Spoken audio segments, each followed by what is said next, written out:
Maayong buntag mga kauban. Ako gyapon si Angie Isariel o karong mga higayon na nagpadayon ta sa ato ang live coverage alang sa Sangguniang Kabataan ug Barangay Elections 2023 sa My TV. Kami ang kaubanan dinhi live sa ato ang social media platforms aron matagad mo sa latest update. Sa ganya atong gibisita ang Barangay Tisa sa Dakbayan sa Cebu karon balik na sagta pa na ata karon sa usa sa mga venues kung asa gipahigayon ang mall voting dinhi sa Cebu. Naata dinhi sa Robinson Galleria. Inyo makit-an karon sa luyo nga bahin nako ang mga nagpaabot ni nga mga botante gikan sa Barangay Parian sa Dakbayan sa Cebu. Kining mao nga mga botante sila ang napili sa Commission on Elections nga maapil ni ining mall voting kahinumduman sa tibuok Pilipinas duha lamang dinhi sa Cebu ang naapil sa mall voting. Usa na niini dinhi sa Robinson Galleria kundi misakop ang mga botante gikan sa Barangay Parian samtang doon na sa nagpadayon na karon nga mall voting didto sa lungsod sa Consolacion, particular na sa SM City Consolacion kung ang mga botante sa Barangay Pitugo mausab ang gibalhin ngadto na sa mall alang sa mas hamugaway nila nga pagbutar karon nga BSKE 2023. Sa di pa tamo ipakita kung unsa ang sitwasyon dinhi labi na dito sa mga voting site, ako isang ihisgutan kung unsa ni nga mga precincts ang ilaha nga gipabalhin o gipabutar dinhi sa Robinson Galleria. Sa ato nga nasayran ang clustered precincts nga 623, 624 ug 631 ang naa na karon dinhi sa Robinson Galleria. Pagklaro lang nato, nahiso ang voting precincts sa mga clustered precincts. Sa usa ka klaseng precinct na ay nasakop na duha, tulo, uban, upat kami sa mga voting precinct. Sinungdan nga ingon ani kadaghan karon ang mga tao nga naa dinhi sa Robinson Galleria. Sa mga muanhi pa nga mga botante gikan sa nahisgutan nga mga clustered precincts, nahimutang kining mao nga voting area sa mao nga mall sa 4th floor. Dool ni sa ilahang cinema area, so di ra mo maglisod na arasad sila yung mga security personnel gikan dito sa ground floor o bisan di sa basement aron nga motabang kaninyo. Doon na sad sila yung mga signages dool sa ilahang mga escalators o mga appointed personnel nga maoy mo giya kaingon na dinhi sa ato nga itinutangam. Sa pagbalikon, apil din ang clustered precinct 623, 624 o 631. Karon, ubani ko ninyo atong tanaw ang pangutanon sa natong uban kung kumusta ang ilang sitwasyon dinhi sa bag-o kunin nga kani ang labing una nga mall voting dinhi sa ato sa Pilipinas.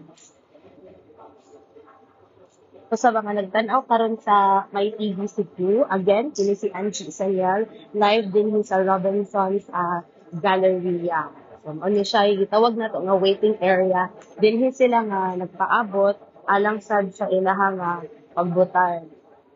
Good morning. Pwede ko mag-interview ninyo? Na from My TV Cebu. Parian mo na?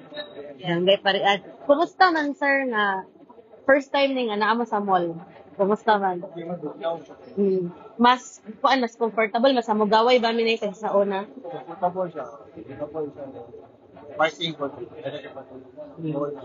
Pero dili ba lisod sa inyo nga layo ora or mas maayo karon?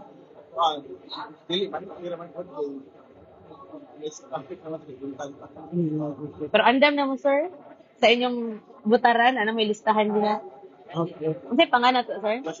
Joshua. Sir Joshua, unsay without naming the barangay captain or SK or konsehal nga imong gipili. Unsa man imong gipangita sa usa ka leader sa barangay?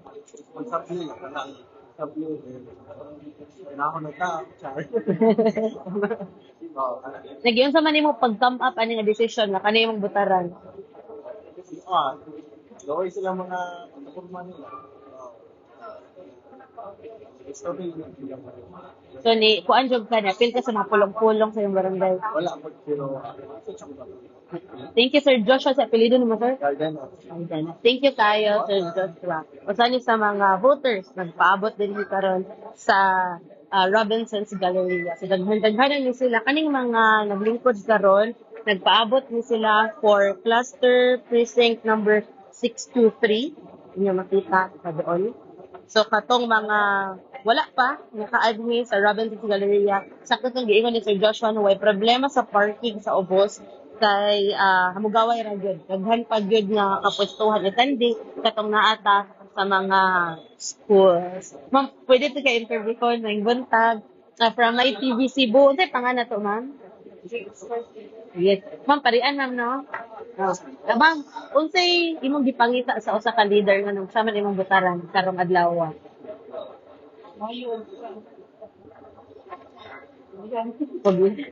Unsa may ganahan nimo nga mga programa unta nga murag malihok jud sa inyong barangay?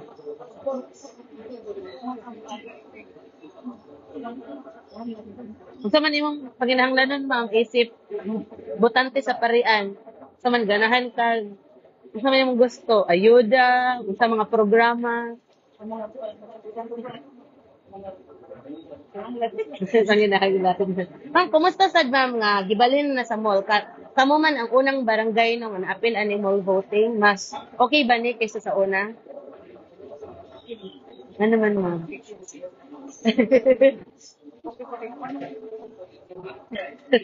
Oo, pa si Tag. Sige lang. Unsay name na to, ma'am? Right. Thank you kaayo naman. Nag-smile man sila si sir. Sir, kamo na sa dakong interviewon maayong adlaw. Batangan pa man nimo. Butar pa mo for SK? Sige. Ikaw sir, isip SK voter. Unsa may gipangita nimo sa usa ka batan-on nga leader? So may mong gusto na ipa-disco, na ay mga sports programs. Ito pa yung ganahang makita na trabahoon nila sa inyong barangay. Ako din, sir. Pero kumusta man, sir? Ang dili karon mas comfortable ba ninyo? Say name niyo mo, sir? Ha? Thank you. Salamat kaayo, sir. So, mo ni sila ay mga naglinya dili karon sa ilahang nga precinct cluster. So, napay mga precinct dinhi nga medyo gamay pang naglinya sa makaron dinhi napita. Natay mga nakitaan nga mga senior citizens. Okay. So, naara sa mga security personnel na mugiyan nila alang sa ilahang nga pagbotar. So, gikan din sa waiting area, mo paingon sila din na gyud sa actual na lugar kung asa mahitabo ang voting. So, sama karon naa dinhi sa tulo ni siya ka kwarto na ilahang gibuhat. Nahimutang ang maong nga mga voting areas. Kasi ako pa naisgutan kaganihan, tulo to ka cluster precinct. So, una, mo ni ang precinct 631, naasad ang 624, then dito sa unahan ang precinct number 623. So, dinhi pa lang sa gawas, naanatay mga security personnel gikan sa mall nga maoy magbantay, dili lang basta-basta makasod ang siking sapan katod yung mga naglinya alang sa ilahang nga pagbotar.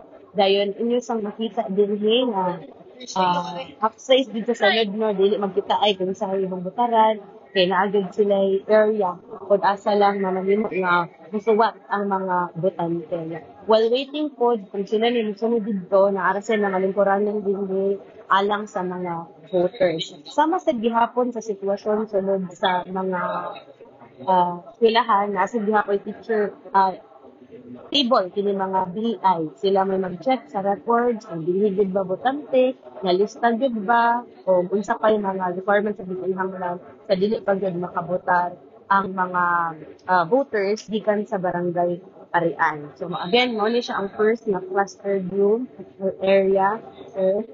Gaya mo ni ang 624 hindi nga makita. Dito sa unahan ang 623. Nakatang interview na ito ko doon sa waiting area sa Joshua. Sila na dayon ang padong nga bubutar tarong makidayon. So, iguman nila din diretso na sila na exit. Padong na sa pagawa sa mall or kung gusto pa sila magpabugnaw, pwede pagod kaayo mga kauban. So again, kini si Angie Isaniel sa padayon nato nga live coverage sa Barangay ug Sangguniang Kabataan Elections 2023 sa My TV. Og mo ang latest karon nga sitwasyon ini nakita dinhi sa Robinson Galleria Cebu alang sa maong nga mall voting. Padayon mo sa pagtan-aw sa amo nga mga live updates dinhi sa among Facebook ug YouTube channel. Mamahimo sa do makapada sa inyong nga mga hulagway video sa sitwasyon sa inyong tansa kadapit aron kami sad makahibaw ug amo sad nga masilbiya ngadto sa uban nga mga nagsunod sa My TV Cebu. Kauban ta sa pagpakabana, kauban ta mga kauban sa My TV alang sa pagpili sa mga takos nga mga leader alang sa atong tagsa-tagsa ka mga barangay. Ug don't forget, doon sa pagtanaw sa atong live, pubutar sad ta, kaya ako nakabutar na. So hopefully, kitang tanan, gamito nato kining maong responsibilidad og dako sad kaayo ni matabang nato aron nga doon natin makita nga kausaban sa atong tagsa-tagsa kadako. Again, kini si Angie Sanyang alang sa BSTE 2023 sa My TV.